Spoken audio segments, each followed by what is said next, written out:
Good evening, Catherines. As you can see, it's just about time to get ready for bed. I'm in my pyjamas and I couldn't bring Catherine today, so I bought Rosie. And Rosie belongs to Jensen. She's 7 years old too, and I thought she might like to share a story. Have you got somebody you want to share a story with? Do you want to go and get them? Okay, you ready? Let's begin. Today's story is The Lion Inside, and it was written by Rachel Bright and Jim Field. Let's go inside and find out about our story tonight. In a dry and dusty place where the sand sparkled gold stood a mighty flat rock, all craggy and old. And under that rock, in a tiny full house, lived the meekest, quietest, littlest brown mouse. Now, meekest means very shy and not brave at all. And you can see that he doesn't really want to come out of his house.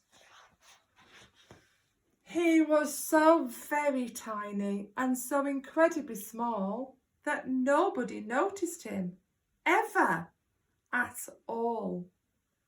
Hello, there he is in the tall grass, and all of the animals didn't notice him. He got trod on and sat on and missed out of stuff, ignored and forgotten. Yes, mouse life was tough. Poor mouse. Meanwhile, far above, on top of the rock, times were quite different. It was 9:00. This huge, toothsome creature made sure everyone saw how important he was by how loud he could roar.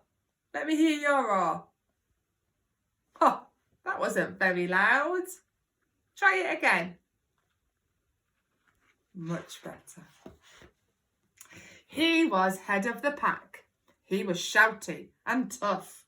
He loved showing the crowd he was made of strong stuff. Yes, all were impressed by this mighty King Cat.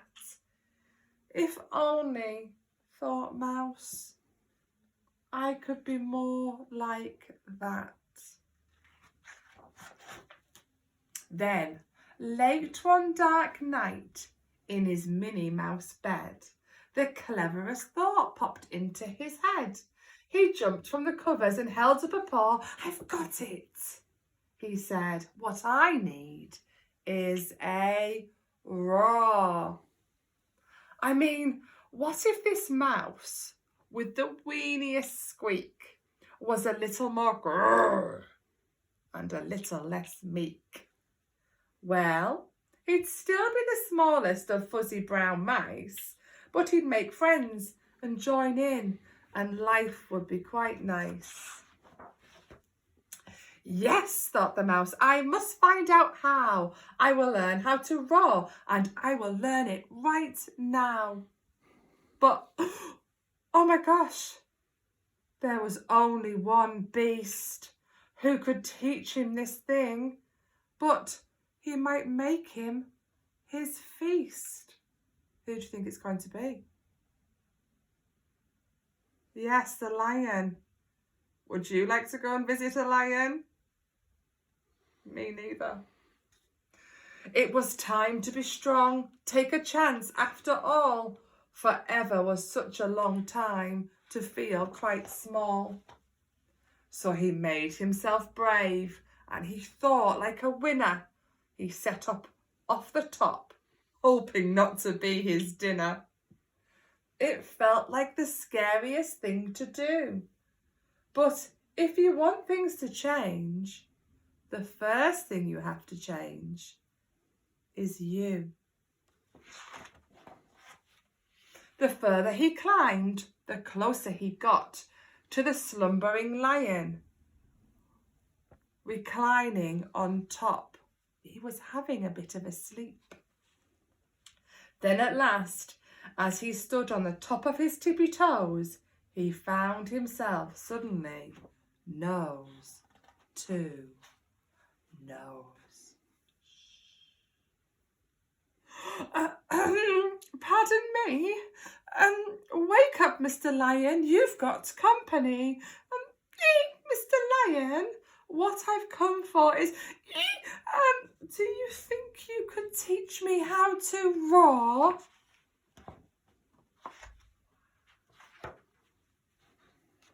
A silence befell that twinkling plain. Lion opened his eyes and puffed out his mane. Time slowed right down, why it felt like a week. Then he opened his mouth and the lion let out an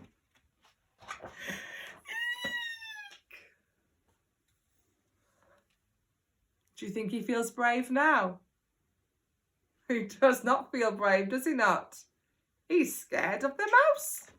Goodness me. The lion was shaking, his paws all a fumble. He was backing away and scrambling in a tumble. Oh, don't hurt me, he whimpered. Oh, try to be nice.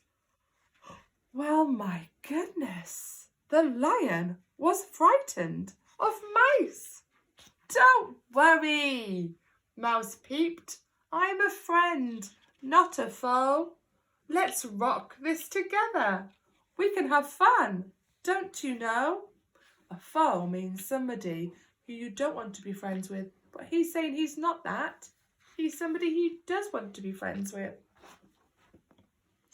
That was a magical moment for sure, when Mouse didn't feel at all small anymore. He had found his true voice and he'd learnt to speak out.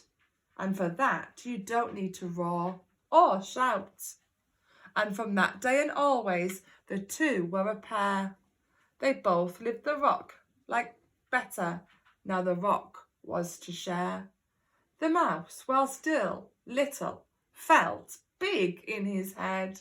And the lion, he still roared, but it was with laughter instead. You can see him having a good giggle there. Yes, that day they both learned that no matter your size, we all have a mouse and a lion inside. I wonder if you have a mouse and a lion inside. I wonder if you will learn how to be brave while you're away from Catherine's for the next few weeks. We hope you do. But anyways, it's time for bed. So from Catherine's, good night, sweet dreams, and we'll see you all very soon. Good night.